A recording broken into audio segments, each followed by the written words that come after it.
Tower of Fantasy, you know, I'm kinda getting addicted to this game. So what is this game? It's an open world MMORPG with gacha elements. Genshin? Did someone say Genshin Impact? Oh my lord, it's not as if every gacha game is Genshin Impact and not Fate Grand Order or some other gacha game. Ugh. Anyways, if you don't like gacha games, then maybe you won't like this.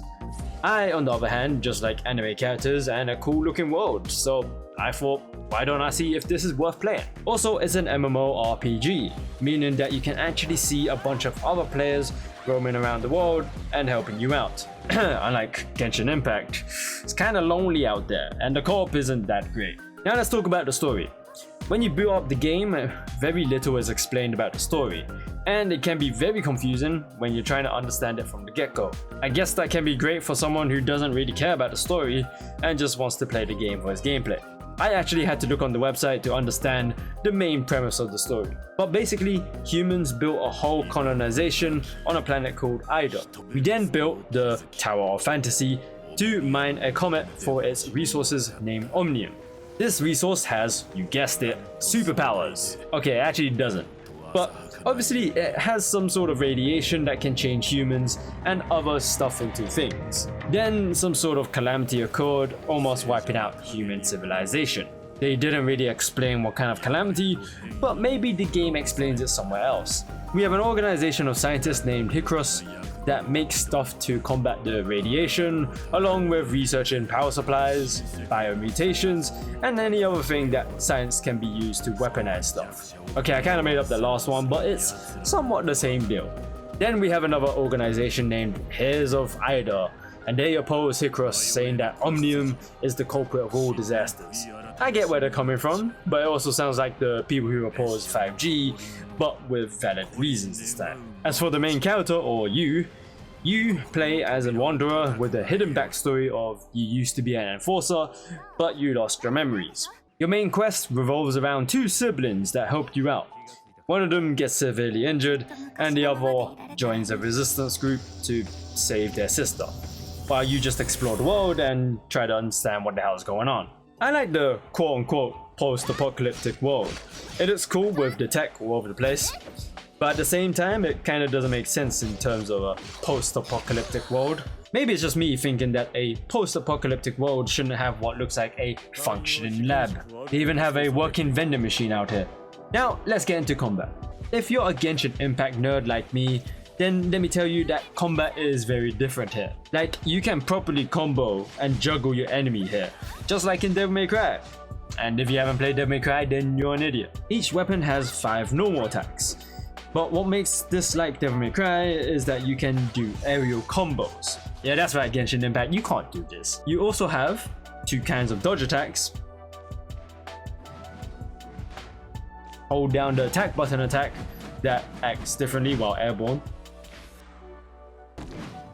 You have the weapon's skill, which is unique to the weapon's type, and you have the weapon's discharge attack. Discharge would be something close to Genshin Impact's elemental burst, or a character's ultimate attack. But you can use this much more frequently than an elemental burst. Here's what I mean by how frequently you can use this.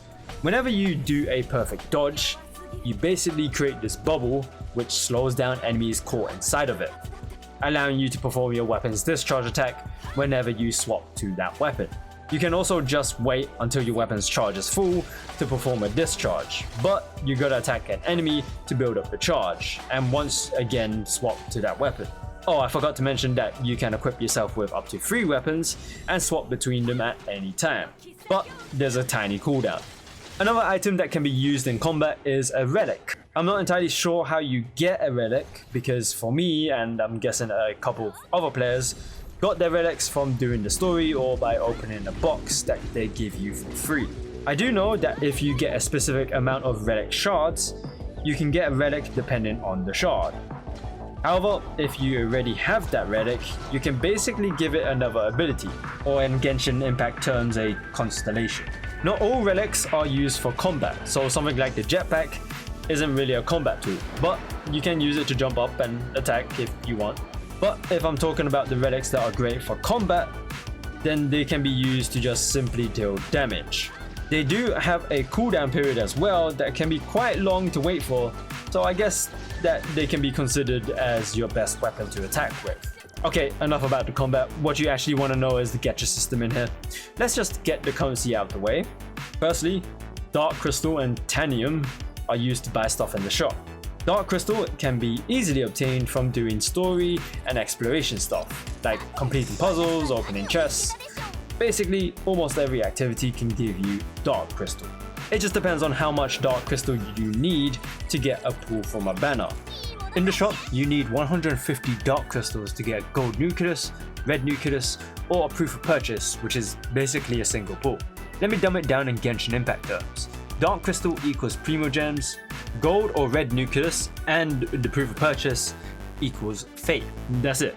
Also, Tanium doesn't seem like it's important, and it can only be used to buy cosmetics. Alright, let's actually talk about what we're trying to pull from the banners. Unlike in Genshin Impact, where you have to pull for the character and weapon separately, in Tower Fantasy, the weapon is what we're aiming for, and the character is included as a cosmetic, meaning that you can either just use your custom-made character or use that hot-looking character that they have while running around and killing stuff. Yeah, I should have mentioned that you can create your own character, by the way. Anyways, in the time of this recording, the weapon banner comes in 3 versions that use different currencies from each other. One uses the Gold Nucleus and has a guaranteed drop every 10 pull, and another guarantee after the 80th pull. This is the same with this featured banner, but this banner uses Red Nucleus instead of the gold one, and a 50-50 chance to get the character on the banner. While the other banner is more like a standard banner with no guarantee as to what you get. And Black Nucleus is used to pull on this banner. Black Nucleus is more commonly found when exploring the world. That's your weapon banners, but there's also another banner that is called the Matrices. A matrix is like Genshin Impact's artifacts, and these are placed on your weapon. You have 4 different matrices, and each single one can increase either your health, attack, resistance, and crit. The Matrices banner uses a Proof of Purchase instead of the gold or black nucleuses, and the banner has a different rate for obtaining the rarest drops. Oh, I completely forgot to tell you that rarity is determined by rank, with SSR being the highest rank, SR comes second, and R is just your basic stuff. In Genshin terms, SSR is a 5-star, SR is a 4-star, and R is a 3-star. There's also a free and premium battle pass, and this battle pass has way more levels than Genshin Impact's one.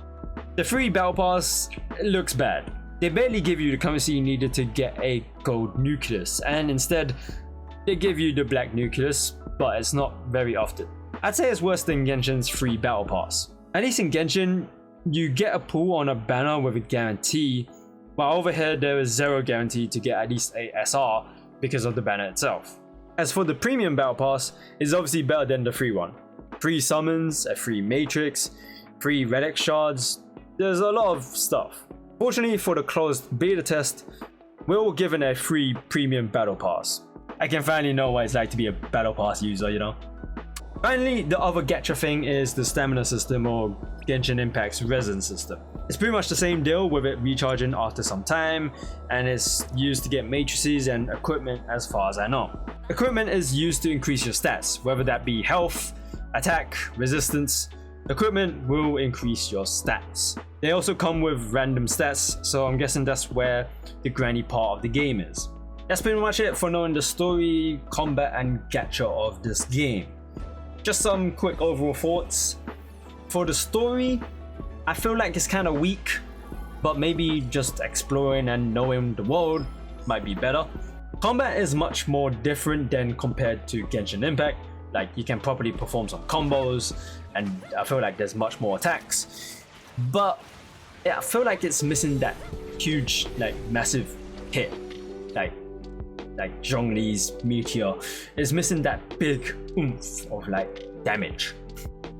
Maybe that's just me, who knows. The gacha is not too bad. Like, if you remove the crappy banner with no guaranteed drop and the free battle pass part, this game isn't too bad. Like, when it comes to like giving you those dark crystals used to buy a summon, then it's not too bad because the dark crystals do come quite often, and same as the dark nucleuses, the black nucleuses, but black nucleus is kind of bad.